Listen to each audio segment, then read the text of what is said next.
Imagine sitting in a high-end seafood restaurant. You order a plate of premium imported shrimp from Southeast Asia, the kind they proudly call exotic and world-class. But now, imagine finding out that same shrimp was radioactive. It sounds like the plot of a sci-fi thriller, except this time it's real life. And it's at the centre of a growing international scare involving Indonesian exports of shrimp, prawns and spices. Indonesia is racing to investigate the cause of radioactive contamination in a number of its exports. That has now reached products on supermarket shelves and even pairs of sneakers.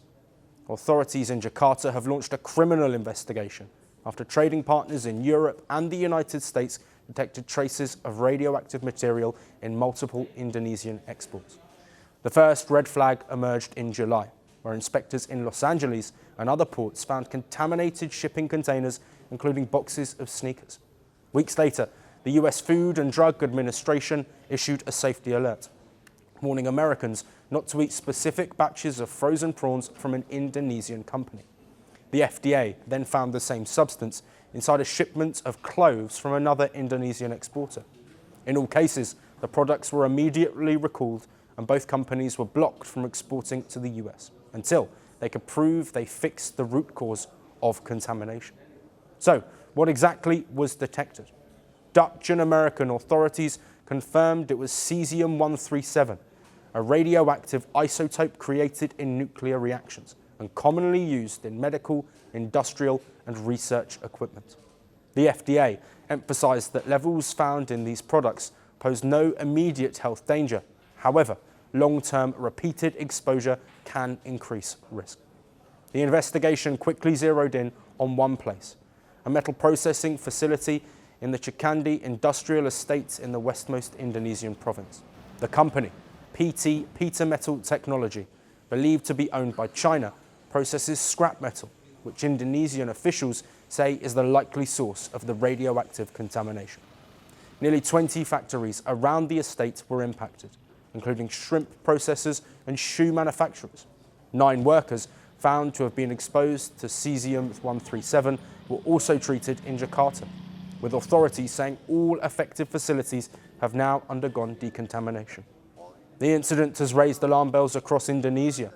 To prevent further incidents, authorities have moved to limit scrap metal imports and tighten border screenings. In fact, at one of the ports recently, 8 containers of cesium-137 tainted zinc powder from Angola were sent back, only to become stranded off the Philippine coast as Manila and Jakarta disputed what to do with it.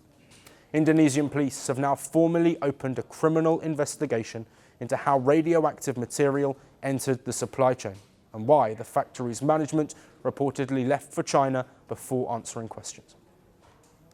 For now, the government says the industrial zone has been cleaned and export controls have been tightened. The incident has raised sharp questions about safety oversight, industrial waste management, and how radioactive material could slip into everyday goods like food, spices, and even sneakers. I wore the crown of a revolutionary. I promised to lift my nation. I claimed to fight imperialism. I became the very thing I warned against. I funded militias across continents. I feared my own shadow. Some called me the King of Kings. History calls me something else. The dictator. Who am I?